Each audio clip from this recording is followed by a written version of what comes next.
আম্মা, আমি কলেজে যাইতেছি। আর রিয়া, তুমি একটু কষ্ট করে রান্নাটা করে রাখো। ভাবি, আমি তো রান্না করতে পারি না।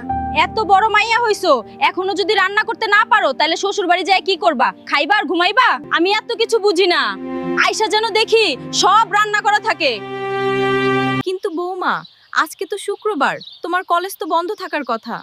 না মা, আজকে এক্সট্রা ক্লাস আছে, তাই যাইতেছি। মা, তুমি তো আমার কথা বিশ্বাস করলে না। আমি বলছিলাম না ভাবি একটা ছেলের সাথে প্রেম করে। আচ্ছা ঠিক আছে, বিষয়টা হালকারে জানাইতে হইব। হালকা, তোর বউ শুক্রবারেও কলেজে যায়, জিগাইলে বলে এক্সট্রা ক্লাস আছে। আর রিয়া দেখছে তোর বউ একটা পোলার সাথে প্রেম করে। কি বলতেছো মা? সাদিয়া তো এমন করতে পারে না। আচ্ছা, আমি বিষয়টা দেখতেছি। হ্যালো আশিক বন্ধু, তুই আমার একটা কাজ করে দিতে পারবি? কি কাজ বন্ধু? তুই গোপনে গোপনে দেখবি তোর ভাবি কোন সময় কোথায় যায়, কলেজে যায় নাকি অন্য কোথাও যায়, একটু ভালো করে নজর রাখবি। আচ্ছা ঠিক আছে বন্ধু, আমি নজর রাখবো।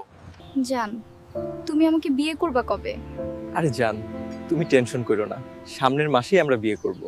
ও, তাহলে এই কারবার। বাড়িতে কলেজের কথা বলে পার্কে এসে লাঙ্গের লগে পিরিত চলতেছে। আমার বন্ধু বিদেশে কত কষ্ট করতেছে আর তুই লাঙ্গের লগে পিরিত করস। বন্ধু, এত কষ্ট কার জন্য করিস? তুই একদিকে প্রবাসে দিনের পর দিন রাতের পর রাত কঠোর পরিশ্রম করে যাচ্ছিস, আর দেশে তোর বউ লাঙ্গের লগে পিরিত করে বেড়ায়। আম্মা, আমি কালকে দেশে আসতেছি, এই খবর সাদিয়ারে জানাইও না। ও আমারে ঠকাইছে, আমার সরলতার সুযোগ নিছে। মা, কেমন আছো? বাবা, তুমি আইসো।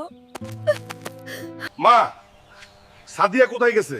সাদিয়া কলেজে গেছে, কিন্তু রিয়া কইলো আজকে নাকি সাদিয়ার কলেজ বন্ধ। মা, তুমি থাকো, আমি আজকে তাইরে হাতে নাতে ধরবো। আমি থাকবো প্রবাসে, আর তাই পরকিয়া করে বেড়াবে দেশে তারাই, তা আমি হইতে দিব না। জান, আমরা কালকেই বিয়ে করব। তুমি গহনাগুলো আর বলছিলে না 3 লাখ টাকা আছে, তার সব নিয়ে চলে আসবা। আচ্ছা। ও, এই হলো তোমার এক্সট্রা ক্লাস? কলেজের কথা বলে পার্কে এসে তুই পরকিয়া করতেছিস? হালকা, তুমি আমাকে মাফ করে দাও। এই ভুল আমি আর করব না। প্লিজ আমাকে মাফ করে দাও। না, তোর কোনো ক্ষমা নেই। আমি তোরে তালাক দিলাম। 1 তালাক, 2 তালাক, 3 তালাক, ও 22 তালাক। সুমন, হালকা তো আমাকে তালাক দিয়ে দিছে। এখন চলো আমরা বিয়ে করে ফেলি। আমি তো টাইম পাস করার জন্য তোর সাথে প্রেমের নাটক করছিলাম। তুই নিজের স্বামীকে ধোঁকা দিছিস, আমাকে ধোঁকা দিবি না, এর কোনো গ্যারান্টি আছে? আমি নিজের পায়ে নিজেই কুড়াল মারছি। বোনদেরকে বলছি, আপনারা আমার মতো ভুল করবেন না।